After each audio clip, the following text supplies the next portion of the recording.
అందరికీ నమస్కారం అండి. కొంచెం లేట్ అయింది, క్షమించండి. ఎందుకంటే మా ఐశ్వర్య రాజేష్ కూడా రావాలి అని చెప్పి, కానీ నీ మీద వెయిట్ లేదు. అందరం ఉంటే బాగుంటుంది అని. డైరెక్టర్ గారు రాలేకపోయారు. ఈరోజే సెన్సార్ అన్నమాట, అక్కడ కేరళలో ఉన్నారు, అందువల్ల రాలేకపోయారు. అందువల్ల మనం అందరం ఈ పిక్చర్ గురించి మాట్లాడడానికి కరెక్ట్గా అందరం ఉండాలి అని చెప్పేసి అనుకున్నాం అనమాట. మలయాళం పిక్చర్ల గురించి అందరూ ఎదురు చూస్తున్న అటువంటి పిక్చర్లే మలయాళంలో చేస్తున్నారు ఈ మధ్యన. అందులోనూ టొవినో పిక్చర్స్ మీరు అందరూ ఎట్లాంటి పిక్చర్స్ తను చేస్తున్నారు, అవన్నీ ఏమో ఒక భాష ఆ ఒక పరిధిలో ఉండిపోవటం లేదు. మనం అందరం గర్వపడగలిగే సినిమాలు మలయాళం నుంచి వస్తున్నాయి. ముఖ్యంగా ఇక్కడ కూర్చున్న ఆర్టిస్టులు అందరూ అందులో భాగమై ఉన్నారు. 2018 అయితే ఆస్కార్కి కూడా వాళ్ళు చూశారనమాట. ఇలాంటి సబ్జెక్ట్స్ చేస్తున్న ఈ మలయాళం అక్కడి నుంచి ఇండస్ట్రీ నుంచి చాలా అంబిషియస్ ప్రాజెక్ట్ అండి ఇది. మీకు చూస్తుంటేనే తెలుస్తుంది అనుకుంటాను. చాలా అంబిషియస్ ప్రాజెక్ట్ అనమాట. ఒక కొత్త డైరెక్టర్ అని చెప్పి అనుకున్నా కూడా ఆయన 8 సంవత్సరాలు ఈ పిక్చర్ గురించి, అంటే అంతకుముందు ఈ కథ మీద కూర్చుని ఆయన డైరెక్ట్ చేయాలి అనుకున్నదంతా చాలా పెద్ద జర్నీ అయ్యి ఉంటుంది. కానీ ఈ పిక్చర్ వర్క్ చేయడం స్టార్ట్ చేసి, ఆయన కథ మీద వర్క్ చేయడం స్టార్ట్ చేసి 8 సంవత్సరాలుగా చేస్తున్నారు ఆయన. కానీ ఇట్లాంటి ఒక 3 కాలాలు అనే ఒక కథని తీసుకోవడం, ఆ కథ ఒక కథానాయకుడు డెఫినెట్గా తన భుజాల మీద భరించగలడు అనే ఒక ఆర్టిస్ట్ని నమ్మడం. కానీ ఇదేమో ఇంకొంచెం టైం పట్టడం ఈ పిక్చర్కి మంచిదయ్యింది అనే అనుకుంటున్నాం అనమాట. ఎందుకంటే టొవినో ఈ లోపలేమో మిన్నల్ మురళి చేశారు, 2018 చేశారు. ఇలాగా చేసిన తర్వాత ఈ ఏఆర్ఎం అజయ్ అంటే రెండాం మోషణం, మలయాళంలోనేమో అది మీకు అందరికీనేమో ఇది తెలుగులో చెప్పాలంటే అజయ్ గాడి రెండవ దొంగతనం. సో ఈ టైటిల్లోనే తెలిసిపోతుంది కదా, ఏదో కథ చాలా ఇంట్రెస్టింగ్గా ఉంటుంది. అదేంటి అయితే మొదటి దొంగతనం ఏమిటి, రెండో దొంగతనం మాత్రమే చెప్పడం ఏంటి, దీంతో మానేస్తాడా, ఇది అదనమాట. ఈ 3 క్యారెక్టర్స్ మీరు చూసారంటే తనే చేశాడా అనే ఒక విధంగా ఆశ్చర్యపోయేటట్టు అన్నమాట యాక్చువల్గా డిజైన్ చేసింది. అంటే రూపం మాత్రమే కాదు, ఒక్కొక్క క్యారెక్టరైజేషన్ అన్నమాట. ఆ క్యారెక్టర్ కథ జరుగుతున్న కాలం వేరే అయినా సరే ఆ క్యారెక్టర్ తత్వం ఉంది కదా, అది చాలా చాలా డిఫరెంట్ అనమాట. అంత ఎంటర్టైనింగ్గాను ఉంటుంది, మనల్ని ఏమో అలరించే క్యారెక్టరైజేషన్స్ ఉన్నాయి అందులో. యాక్చువల్గా చూసుకుంటే అజయన్ క్యారెక్టర్ ఏమో చాలా పాపం. ఈ అజయన్ క్యారెక్టర్ అనమాట నా కొడుకు, ఓకేనా. కానీ ఇదే మన టొవినో చేసిన ఇంకొక క్యారెక్టరు మా నాన్న, అలాగే ఇంకొక టొవినో మా తాత. సో కథ చూడండి అట్లా వస్తుందన్నమాట. నేను మా నాన్నని ఎంతో ఇష్టపడి, నా కళ్ళ ముందే కొన్ని విషయాలు జరుగుతాయి చిన్నపిల్లగా ఉన్నప్పుడు. అందువల్ల ఈ మదర్ క్యారెక్టర్ ఎట్లాగా తయారవుతుంది, తిన క్యారెక్టర్ ఎలాగా వీటినన్నిటినీ సహించుకుంటూ తన కొడుకుని ఎలా పెంచింది, తన కొడుకు ఎలా ఉండాలి అనుకుంటూ ఈ అజయన్ని పెంచుతున్నాను అనమాట. సో అజయన్ పాపం యాక్చువల్గా ఈ 3 క్యారెక్టర్లోని. సో ఇలాంటి ఒక కథ వినగానే నేను అనుకున్నాను, బా ఇంత మంచి కథ ఒక్క భాగంలో చెప్పగలరా అంటే, ముందేమో 2 భాగాలు అది ఇది అన్నారు, కానీ చాలా చాలా చాలా ఇంట్రెస్టింగ్గా ఈ కథ వెళ్ళడానికి అంత ఉందన్నమాట. సో ఈ 3 క్యారెక్టర్స్ కోసం టొవినో తను తానే ఎట్లా తయారు చేసుకున్నాడు, కళరిపయట్టు అనే ఒక ఇది ఉంది కదా, దాన్ని ఎంత తను నేర్చుకున్నాడు, ప్రాక్టీస్ చేశారు. ఆయన మాత్రమే కాదు, ఇందులో చేసిన చాలామంది ఆర్టిస్టులు ప్రాక్టీస్ చేసి చాలా పర్ఫెక్షనిస్ట్ అనమాట. జితిన్ ఇక్కడ లేరు, ఒక్కొక్క విషయం జితిన్, సినిమాటోగ్రాఫర్ జోమోన్, సుజిత్ ఏమో రైటర్ అండి. వీళ్ళందరూ తర్వాత చాలా ఉన్నారు డైరెక్షన్ డిపార్ట్మెంట్ సైడ్ను కూడా. ఇంత పెద్ద కథ అనుకుంటున్నాం కదా, కానీ చాలా ఈజీగా చేసేసినట్టు చేశారు. అలా చేయడానికి కారణం ఏంటంటే వాళ్ళు చేసిన హోంవర్క్ అనమాట.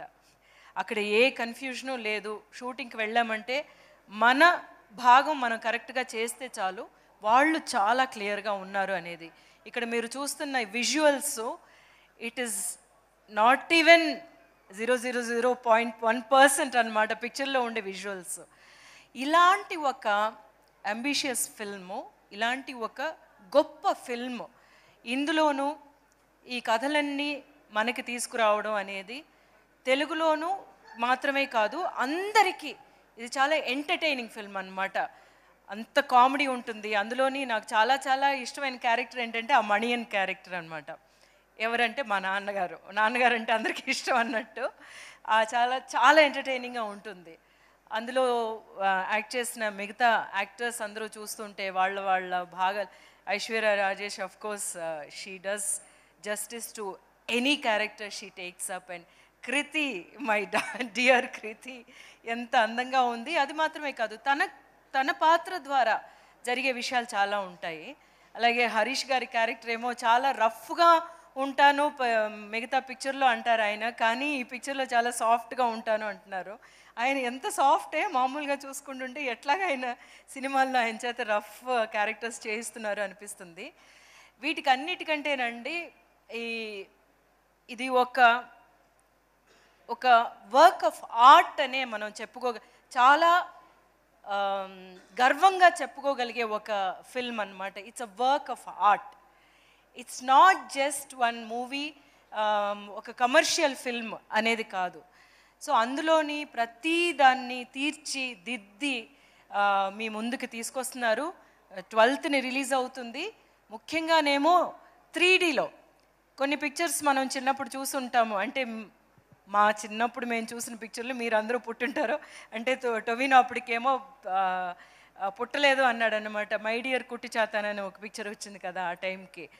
బట్ కొన్ని పిక్చర్లు మాత్రమే 3D కోసం చేయగలిగే ఒక కథలు ఉంటాయి. అలాంటి కథ ఈ పిక్చర్ అన్నమాట.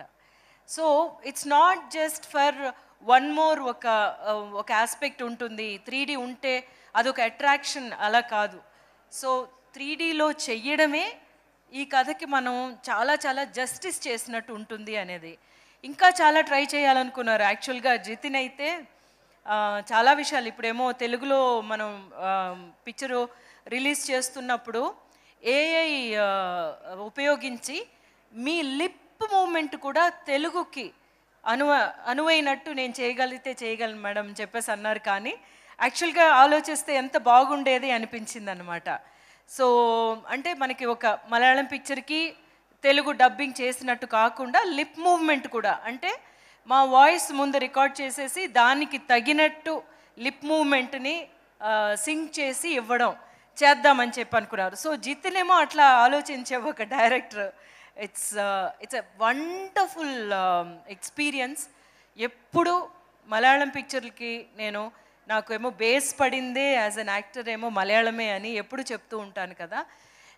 మలయాళం డైరెక్టర్స్ పిలిస్తే స్టోరీస్ని విన్నప్పుడు వెంటనే నేను ఒప్పుకోవడానికి కారణం ఏంటంటే వాళ్ళ స్ట్రాంగ్ స్టోరీ టెల్లింగ్.